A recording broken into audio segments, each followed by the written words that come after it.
Then I will bring this meeting to order since it is 6 o'clock. Can everybody that's here in the audience please stand for the Pledge of Allegiance? I pledge allegiance to the flag of the United States of America and to the republic for which it stands, one nation, under God, indivisible, with liberty and justice for all. Thank you.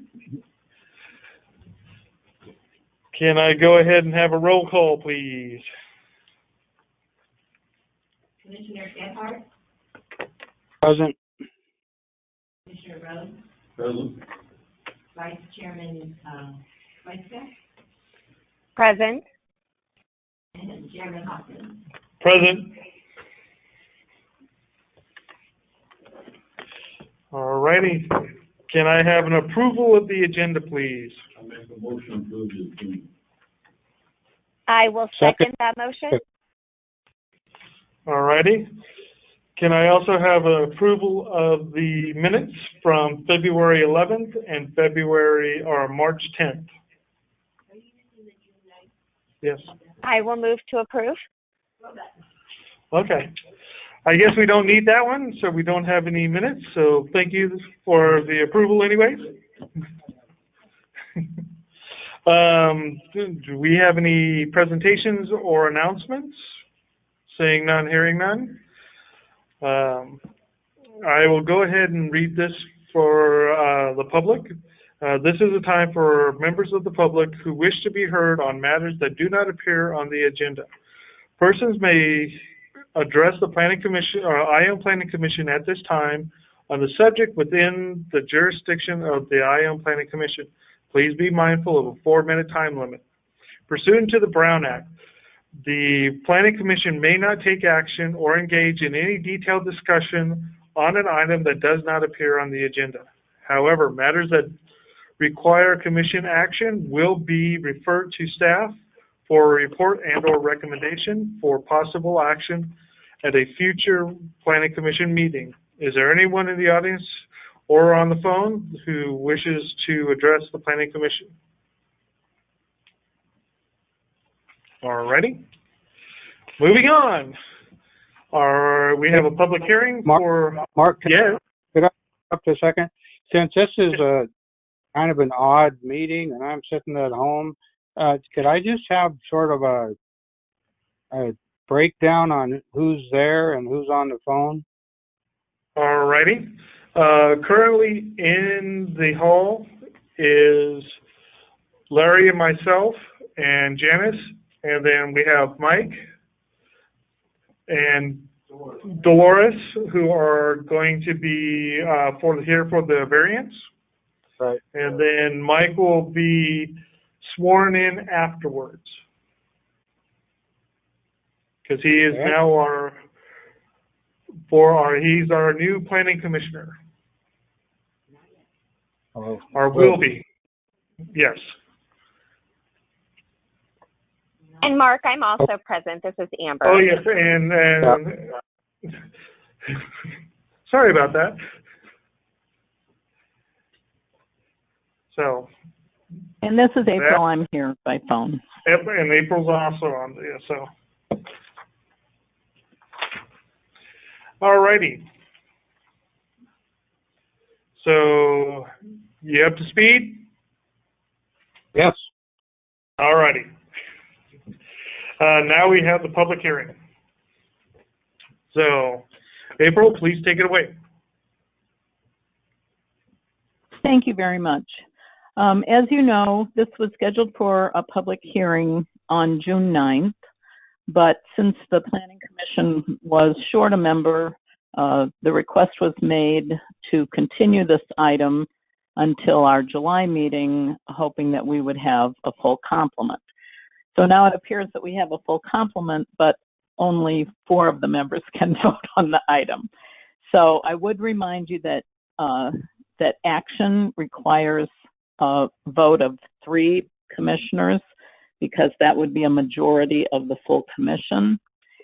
And a 2-2 vote means that no action is taken and the item is denied.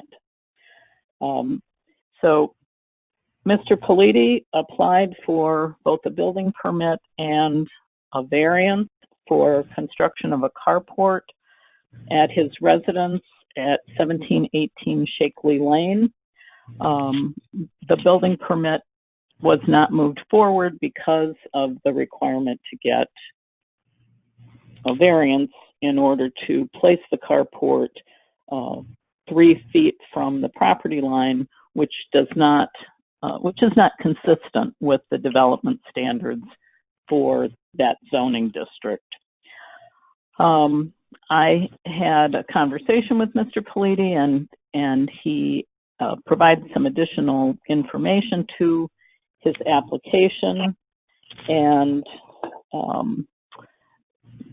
once the application was complete, then staff responded to Mr. Politi and explained that there is a very high bar to establishing the hardship that's required under statute and case law for a variance application. And I'm sure the commissioners are cognizant that we had a similar situation with the Miller variance that was ultimately approved on Canterbury Court. Sometimes these situations develop where the property owner is not aware that there is an issue because things have occurred, such as adding a driveway on the side of the house that perhaps implied that it would be okay. So in California, the designated approving authority for a variance is the Planning Commission, and the city planner provides a recommendation for your consideration. Variances are, at the heart of a variance is permission to break rules that other people have to follow. So consequently, variances are granted only when a hardship can be shown.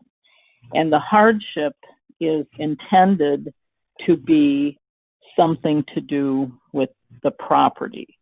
So it's not the person or persons who own it, or financial hardship, or whether the neighbors think it's a good idea or a bad idea. It's that, number one, there are special circumstances applicable to the property, including size, shape, topography, location, or surroundings, such that the strict application deprives the property of the same privileges that other properties in the vicinity that have the same zoning get to have. Then it's also that it doesn't constitute a special privilege for this property that's not granted for others that are similarly situated. And then it's that it will not adversely affect the interests of the public or other property owners, and that it's consistent with the objectives of the general plan and zoning. So all of those things have to be present in order to determine that there is a hardship that allows the granting of a variance. I understand that this basis is a very high bar, and when an applicant is looking at the difference between being 3 feet from the property line and 5 feet from the property line, it doesn't really seem like it's fair. It seems unfair that this high standard is applied when it's such a small thing that's requested. So there have been two, as the Planning Commission is aware, there have been 2 additional correspondence provided to the Planning Commission for their consideration. One is a letter from the property owner immediately on the other side of the golf cart path, and the other is a communication from the building, our senior building inspector, Mark Flatter. And so apparently there has been a provision made in the building code that now allows an accessory structure such as a carport to be located 3 feet from the property line if it's in a subdivision where all residential buildings are equipped with sprinklers and there's an open setback yard that's 6 feet or more on the other side of the lot line. And this structure is solely used for the parking of automobiles, not RVs or motorhomes or anything like that. It has to be an automobile. So that was an interesting provision, and should the Planning Commission decide to grant the variance from our development standards, then that would be the way that the city suggests that a building permit could be obtained, by using the carport only for automobile storage. So unfortunately, staff's recommendation is still that the variance should be denied, because the hardship that's been established by the applicant is based on a need to keep that side of the property cool, related to physical condition and age of the occupants. As I discussed with Mr. Politi previously, there are other ways that shade could be provided on that side of the property. There are other ways that the temperature could be reduced, but I understand that this is the applicant's preference, and it's certainly their right to seek a variance from the Planning Commission. So with that, I will conclude my staff report. You have proposed findings and a resolution included in your packet, and I'm happy to answer any questions at this point. The public hearing should be open so that the applicant can go on record, as well as anyone who might be in attendance or attending by telephone. Thank you. April, I have a question. Yeah, I got this thing, of course, yesterday with the exception that you talked about. I've driven by, I've looked at the property and looked at the maps, but I can't tell. In your opinion, does this property meet the requirements of this exception? Yes, I believe that it does, and really what that accomplishes for the applicant is that then they don't have to build it with a 1-hour firewall. You may recall that that was one of the conditions that fire put on the carport on Canterbury Court, because it was close to the fence and the adjoining residence. So because this property is adjacent to the golf cart path and it would be used only for the parking of automobiles, that's my understanding anyway, then it would qualify for this exception, because that entire subdivision is equipped with sprinklers and the fire separation distance would be okay. I don't know if I'm missing something here or not. So you're saying essentially that he can do this, whether we grant a variance or not?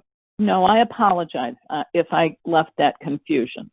No, they're two different things. One is a building code situation, and the other is our own development standards that the City Council adopted.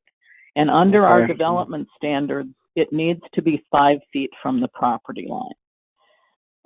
So he can't do this without approval from the Planning Commission. But if the Planning Commission does approve it, then Mr. Flatter found a way for this to work through the building code without requiring that 1 hour firewall.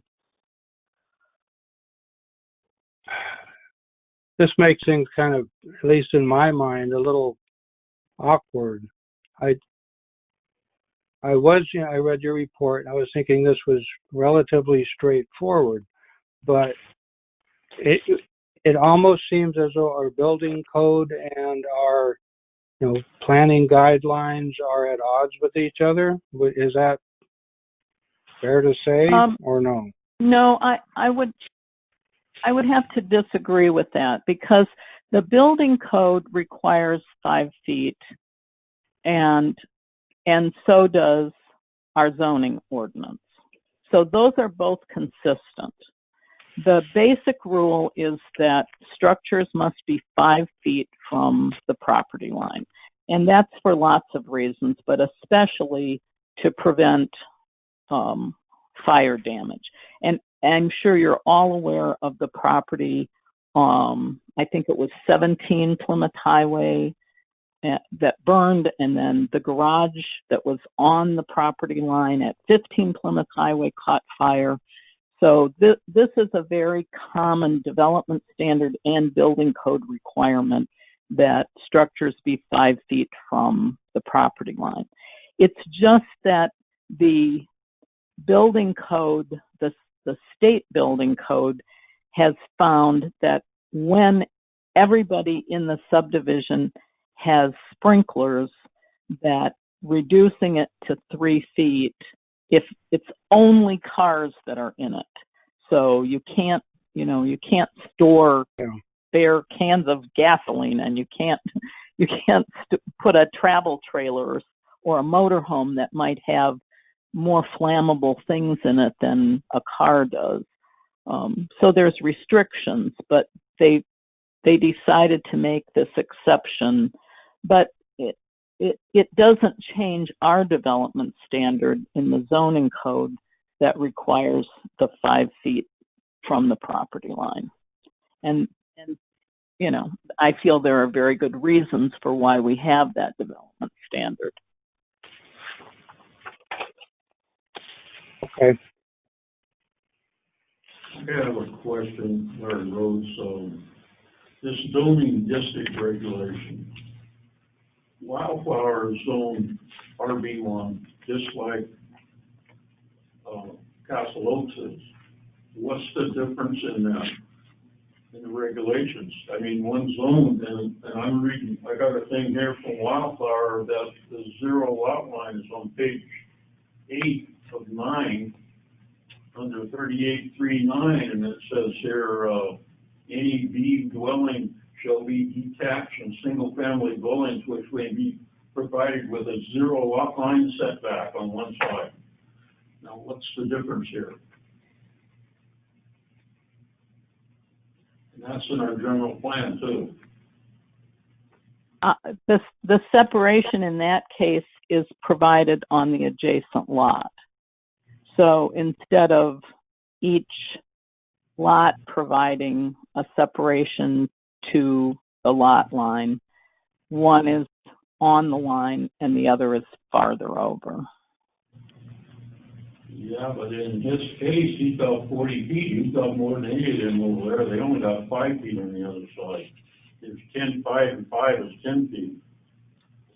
I just don't know what the regulations don't make no sense to me. If you got a zoning district, I didn't know that it was a zoning district. I know it was a zoning code, but not a district. Well, Wildflower was also done as a planned development, so as was Castle Oaks. So the planned development gives the developer the opportunity to vary from our development standards because they get a planned development document approved. But the planned development document that was approved that applies to 1718 Shakely still requires 5 feet from the property line for an accessory structure. Yeah, but there's no accessory structure there. It's 40 feet away. I think she's talking about the carport itself. Yes. It's from the lot line, but next to it, there's no other. But there's still, he's putting it closer to the lot line. Right, I realize that. So that's where, if it was 5 feet, we wouldn't have this discussion. Yeah, what's the difference between Wildflower and there? You still got the same fire hazard. That's what I'm saying. The difference is if you are building on a zero lot line, that structure there compared to the next where they can build has that separation.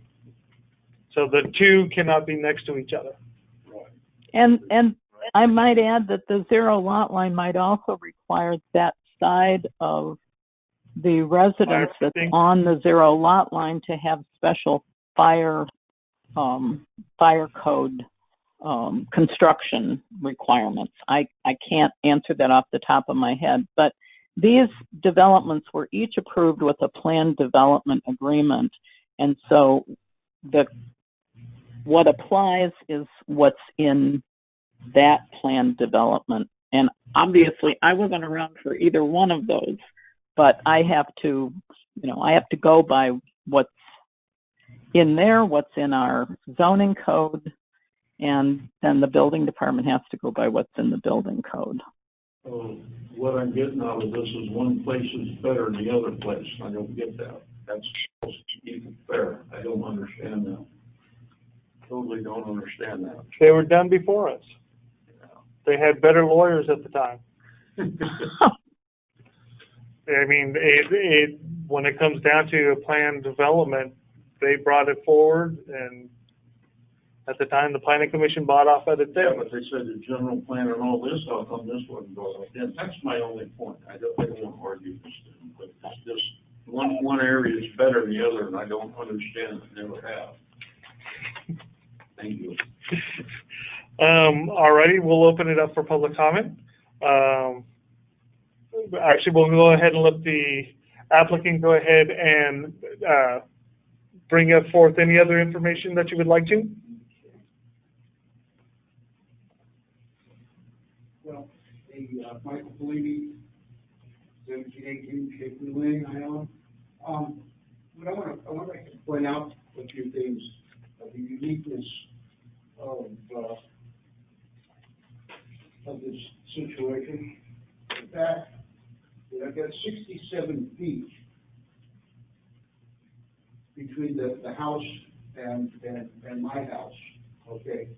2 feet inside my property, okay? I don't see how in the world that would make any difference. I know what's written, but my God, the letter of the law and the spirit of the law, my wife and I want to point out the temperatures. Do you have the pictures of the temperatures? Okay. When we bought that house, okay, the developer, just like with the Millers, bringing up the Millers, look, you've got backyard access. You've got a place to put your RV. But I don't want.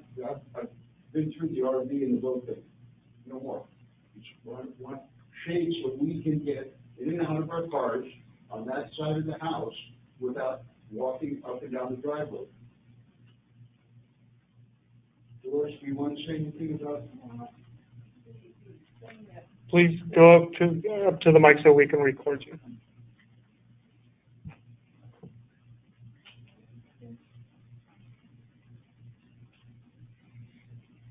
Thank you. What goes through my mind is the fact that you need space in order to move it. It's more on the side of the house, and without space. Mark, I'm having a really hard time hearing this. Talk to you. Yeah, as well. The space. Yes, I can't hear either. Thank you. Should be very usable. If sitting there doing nothing. And we were under the impression that we could do this when we were looking at the house and building it at that time. And what bothers me is that I'm a polio victim from the Vickers. I don't know if anybody remembers this, chart that we went through with that infection that went out throughout the world. And, your bones are different, everything is different, and heat is something that we really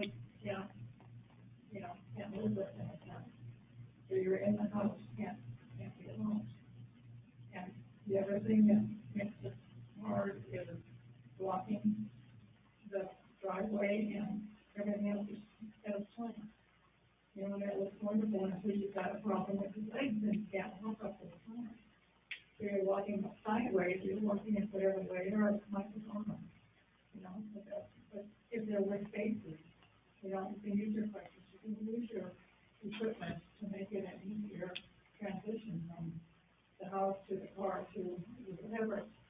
But there is a space to do that.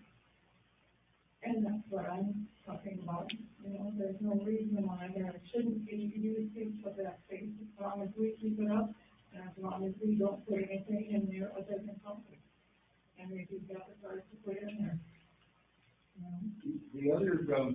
The other thing that we have a problem with, and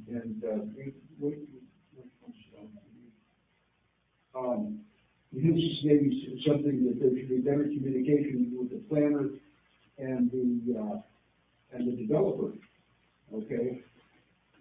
To be able to advertise it like this, to be able to move the house, they actually moved the house over. They're just finding that out. They moved it over in, let's see, in April, May of 18. 4/24/18. We put the deposit down in November of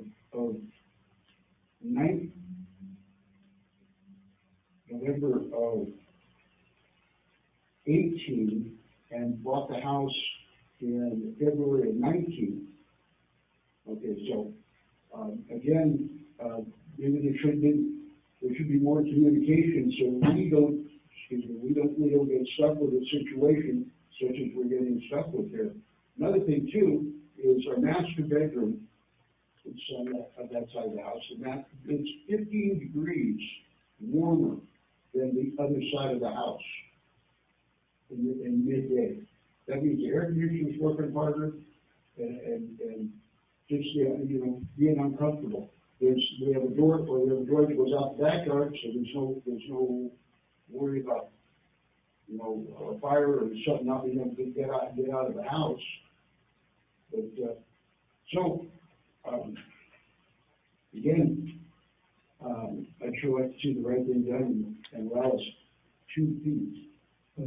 I'd like to make a comment. My dad had polio, see, and there could be a relapse. This is well known, as your wife knows. And I've been in your driveway where they're raised to go above the floodplain. It's good 8%. And you aren't getting any younger. If you had to use a wheelchair to get her out because you couldn't have used the side thing, I mean, it would be almost devastating to you. Because I had to make a pad for my dad so my mom could unload him because she couldn't undo it in the garage. She wouldn't go through the garage door. So we had to make a pad to do that. And I feel sympathy for it. I think that's so. So you did, the way it sounds, you did not have the house moved. No, and April signed that. April signed her permit, and if you would have moved it, I would have went to 5 feet on one side and would have had 30 feet on the other side, and that's totally legal. There is nothing wrong with that. There's houses down away from it that are 5 feet from property lines. About 3-4 houses down from you, there are 5 feet between the property lines. They're bigger houses. That lot is over a quarter acre. I've got 10 feet on the other side of the house. Right. I think the look is 12.5. Yeah. Okay. Yeah. So. Yeah. Anyway, as far as any problems in encroaching or in bothering the neighbor that's 67 feet away, okay, it's going to be done in a dark tan in a satin finish that's not going to reflect, okay. And one of the things that you'd have to change the principle of physics and geometry, change laws, because you'd have to be a minimum of 50 degrees. That roof would have to be a minimum of 50 degrees to reflect anything on the other side. It's physically impossible for something like that to happen. It's gonna, the roof is gonna be, I think the final plan was six inches from zero. So, again, there won't be any electricity in it, there won't be any, nothing. So. How about the drainage? They talk The about drain, yeah, I'm glad you brought that. The drainage, it worked out perfect, because what I'm going to do is gonna be, the down pipe spout will be in the back, towards the back, which is about, maybe 4 feet at the most from one of the drains that the developer put in. It goes out to the front yard. The two downspouts on the side of the house that are all tied in underneath the driveway, and they go out to the front. So there won't be any. I mean, why would I build something that is going to cause any problems on a $500,000 piece of property? And that wouldn't make much sense. So here we go. Any other questions? I have a question of the applicant, Mr. Politi. How wide is this carport? And okay, go ahead. I'll give you all the stats right here. It obviously will be freestanding. It's going to be 47 feet long, be 12 feet, 10 inches wide, 10 foot at the high end, the side of the house. It'll be 8.5 feet at the fence side, approximately 8 feet from the golf cart path. It'll be, like I said, earth tone color to match the home, and I wanted to talk about. Okay, so I interrupt you. So it's from the house over. It's you say 12 foot 10. 12, is it 12 foot 10? It is 12 foot 10 inches from the, well, yeah, but there'll be a post. There'll be a post. Okay, so, and that's, so in other words, if you were to make it 10 foot 10, you wouldn't have any issues. If it was 10 foot 10, you wouldn't have any issues. Yes. Yes, yeah, exactly. Is that totally out of the question to make it 10 foot 10? Well, yes, because it won't be wide enough for me to safely pull the cars in and out. And the shade factor, the radiant heat. Again, do you have pictures of my heat gun? Have you taken the pictures of the heat gun? Yeah, I have. You see that I laid it out. I don't know how much you guys got, but I laid it out. I mean, 150 degrees is the fence, and heat radiance. I mean, it's just another physics. It just happens. Okay. Thank you. Okay. All right. This is April. I heard my name mention something about the site plan and the site plan being changed. I'm not sure exactly what was stated, but I did approve a plan check on this lot, and then the house was moved, and I did not get a revised plan check, so I did not provide plan check to the way that the resident sits on the lot now. And I just wanted to remind the commission that the city engineer is concerned that adding this driveway on the side has affected drainage from the time that engineering approved the site plan.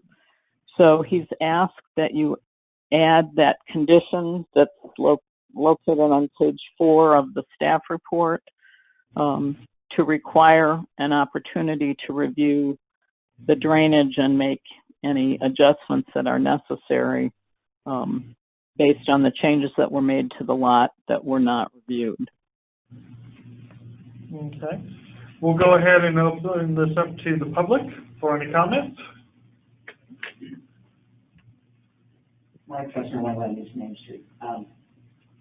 It seems like this is exactly what a variance is intended to rectify. You have these people that are trying to put a carport up and use their property, and they're asking for a 2-foot variance. And the only reason it's a 5-foot is, like April said, is because of fire. There's nothing on the other side to burn. It's a golf course lane. The nearest neighbor is how many? 67 feet. So I'm just amused at this. It's like, this is what the variance process is for, to help the town. And that's why you guys get on the planning. I hope that's why you get on, because you help the citizens and not help the planners. This variance is to help the citizens, not to help something silly over here, some regulation.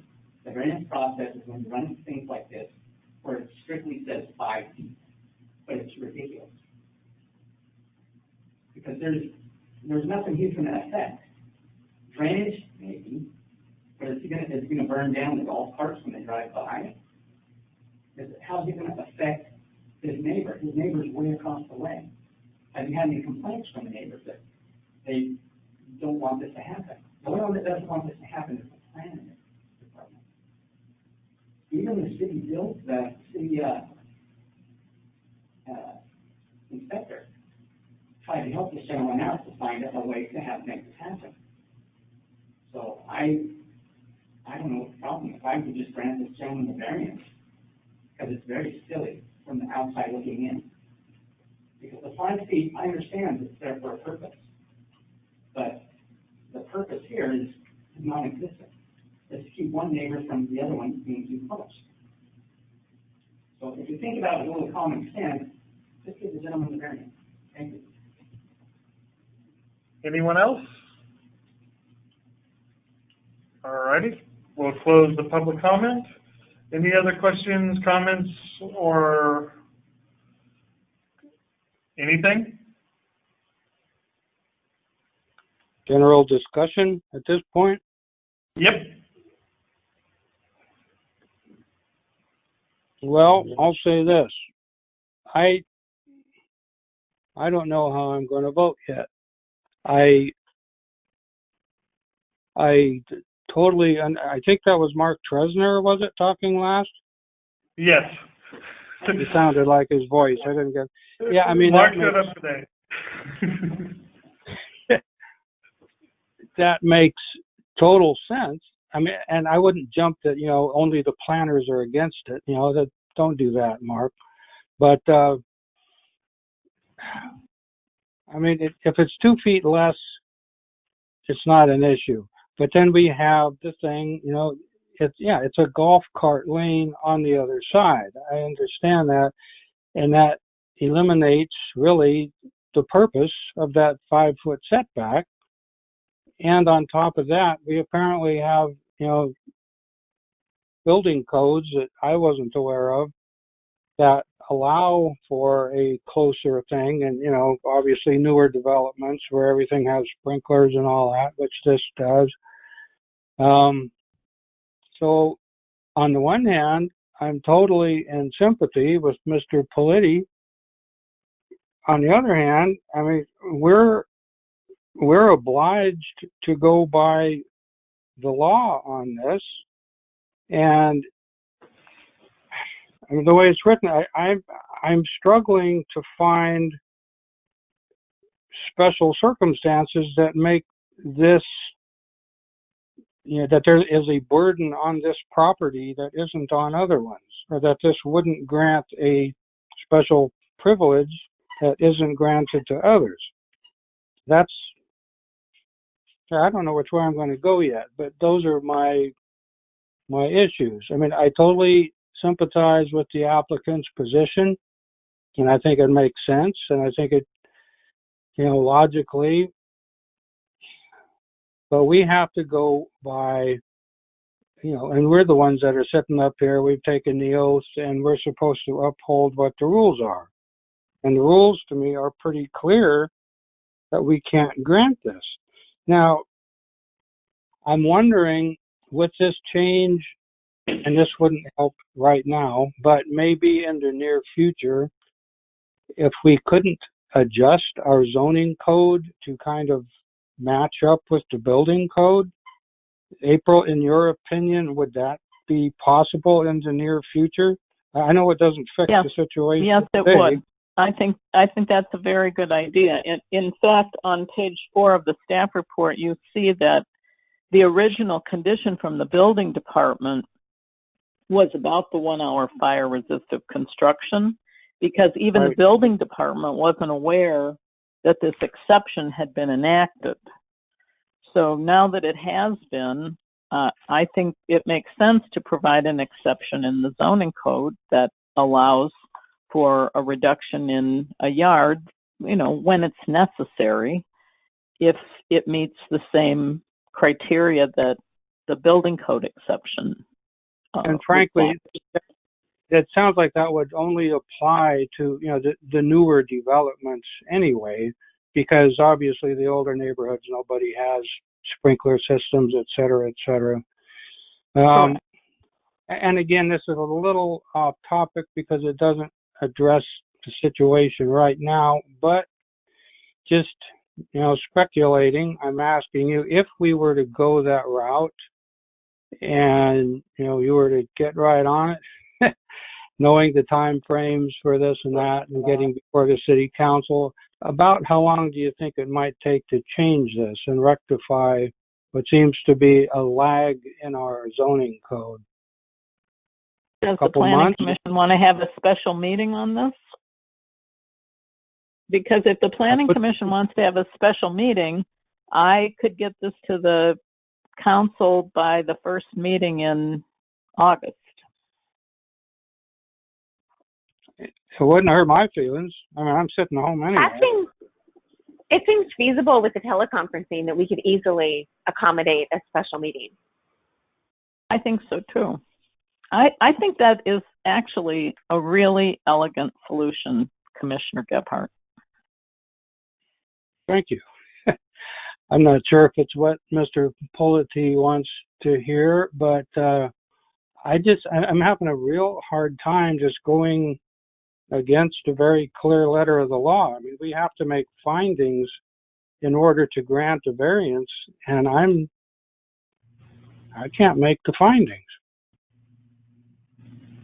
Well, I could have this prepared for, the only thing that would slow us down is that it would need a public hearing. So Janice, you and I would have to figure out how soon we could get it to the paper to advertise a public hearing.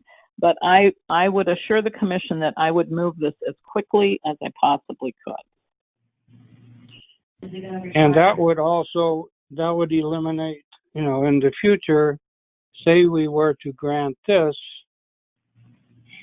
that old slippery slope thing, I never did like that argument because, sometimes nothing happens. But then if anybody else comes and asks for one, it's just, we're almost obliged to grant it, even though not everybody is on the golf cart lane. I understand that. That's the way I'd like to go. I'm just saying, I can't make the findings to grant a variance here, even though I don't think it's fair. And if we could get this going a different direction as soon as possible, I think. Any other opinions on that? I have a question for April. Can you hear me? Yes. Is it going to require a public hearing before the planning commission and then a public hearing before the council?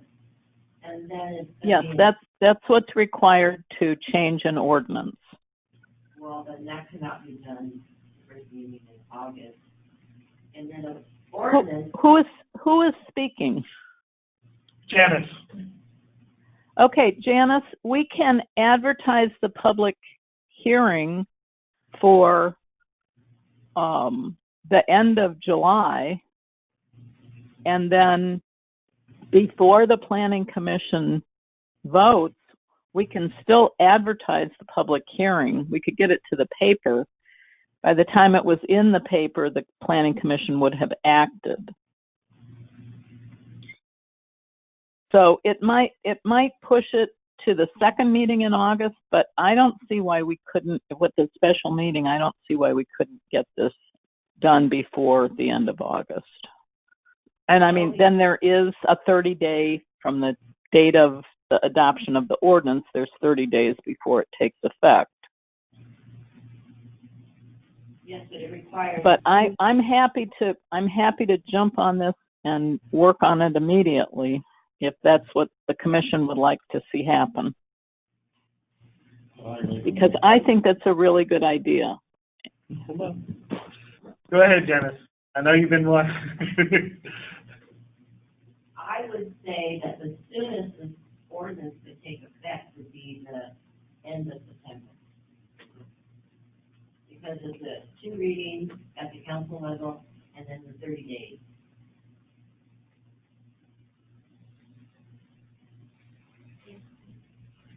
Did you get that, April? Yeah, I'd have to sit down with the calendar and figure out the timeline. Janice is right. There's 2 readings at council, but they don't have to be any certain number of days apart, do they, Janice? No. But it has to So be if the city council is willing to do a special meeting with just this on the agenda to do their second reading and be done with it, we're probably looking at mid to late September before it's effective. Yeah. Or for a government that's actually moving fairly quickly. Given our requirements. I'd like to have one comment. I'd like to say, where was the building inspector when this plan, when the form was formed for the foundation? He should have spotted that. I don't think that should be the landowner's problem. The city signed off on it. That's my opinion. Well, what I understood from the building department was that it's not a foundation, it's a driveway. Well, it's a driveway, but there's nothing about making flat work. And personally, I think this driveway thing, especially where he's living, you're better off having cars parked on a driveway and on the street is so narrow down there. The city let them build that street so narrow. It shouldn't have been. That was supposed to be one side, if I remember right. They let them build on both sides of that street. That's my opinion.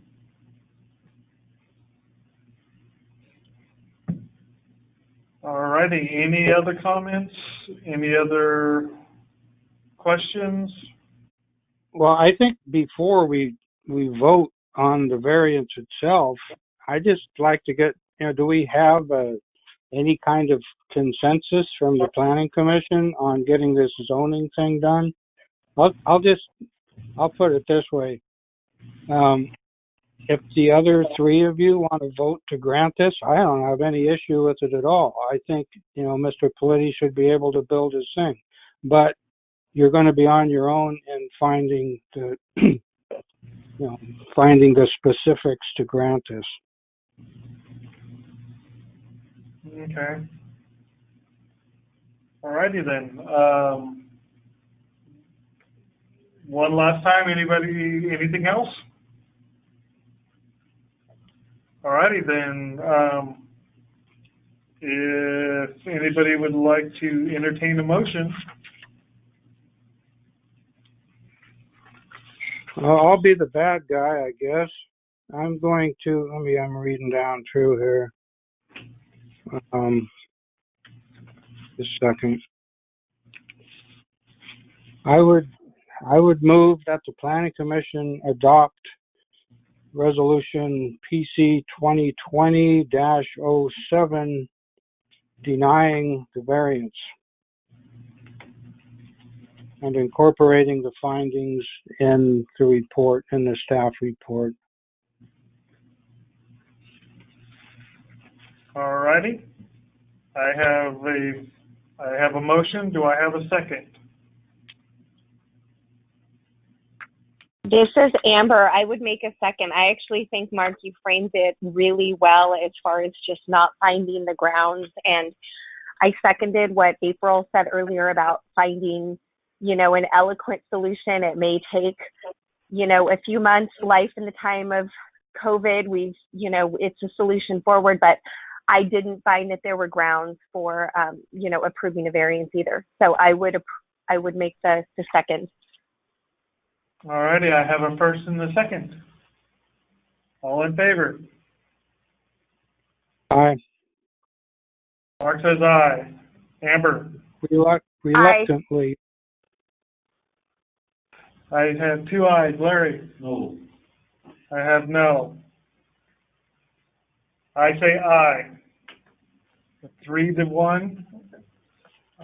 And this could be moved forward to the planning, or can take to the city council for appeal if need be. Is that correct, April? No.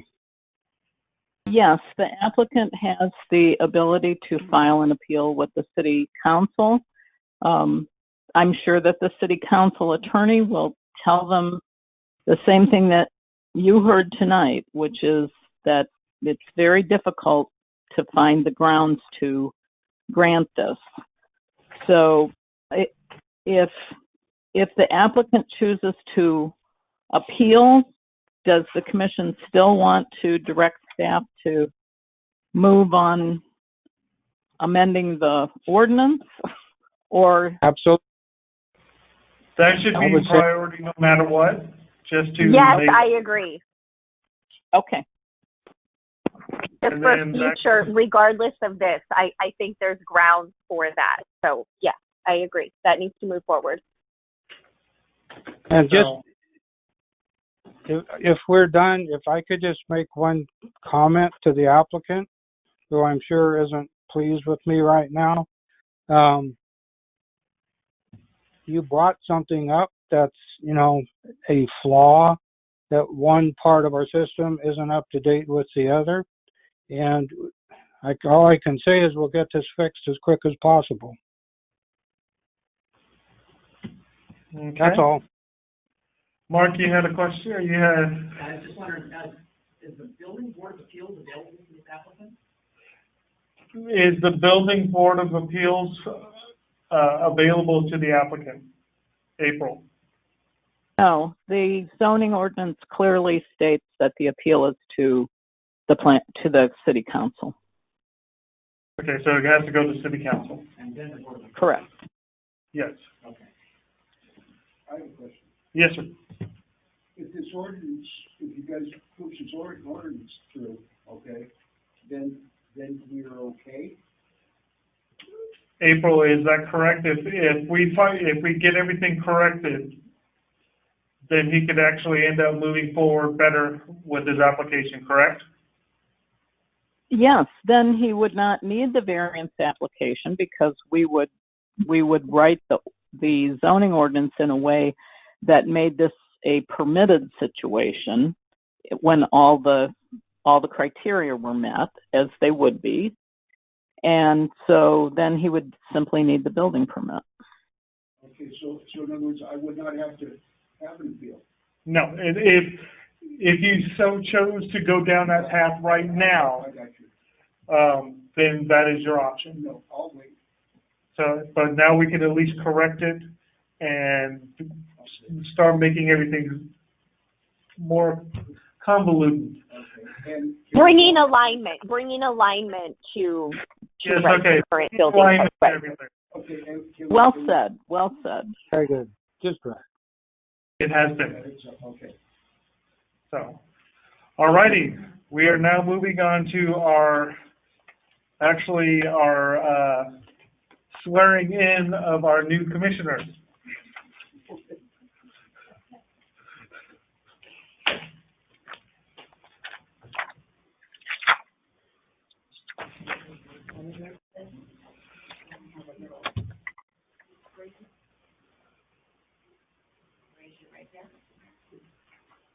I Michael Politi. do solemnly swear that I will support and defend the Constitution of the United States, Constitution of the State of California, against enemies, foreign and domestic, and and that I will bear true faith and allegiance to the state law, Constitution of the United States, The state of California.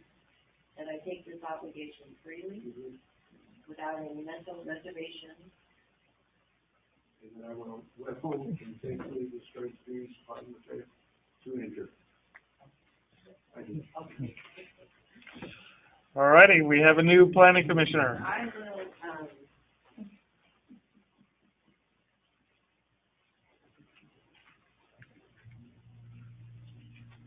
I missed something. It was off mic. They were out in the middle of the, see that what happens when you don't come down and play. Yeah, got reasons. Understandable. All righty. Well, actually, Mike, you get to sit up here now. Papers are real important. All righty, so do we have anything on our regular agenda? Seeing none. The final thing is the City Planning Commission report, or the report and or future agenda items. That would be me. Thank you. I'd like to begin by welcoming Commissioner Politi to the Planning Commission. And I think I've been doing this a really long time, over 4 decades, and this is the first time that I've ever seen something like this go forward. And what an education in one meeting for a new planning commissioner. So welcome, and please don't hesitate to contact me if I can be of service to you in any way. I'm happy to do that. So I guess I need to start my report by saying that we will be moving forward with an amendment to the zoning ordinance, and I will work with Janice to get that advertised as quickly as possible, and to find out when a special meeting is possible of the Planning Commission so we can get a jump on that.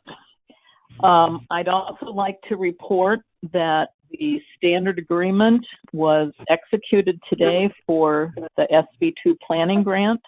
That's the grant for $160,000 that's going to allow us to do a lot of work on updating the general plan and the zoning code and creating an ADU manual to make it simple for people that want to do an accessory dwelling unit to get some assistance through a very user-friendly brochure. So a lot of good things happening. I'm very excited to be serving the community right now with having the resources to get some of these exciting things done. So I'll keep you posted on that, and I think that's all I have to report at this point. All righty. Anybody else has any final comments? Is there any way that I can help to get this ordinance to speed the process? To put it lightly, What's that, Mr. Politi? The reason being is now that you are a commissioner, you are also subject to the fair political, FPPC, and you do not want to have the appearance that it is you're favoring yourself. I understand. So this is, even though we are moving this forward, this is for the overall good of the city to correct things and realign them to make them mesh better. And so that way, it will follow through in its time. We can just keep it pushing until and I got you. so.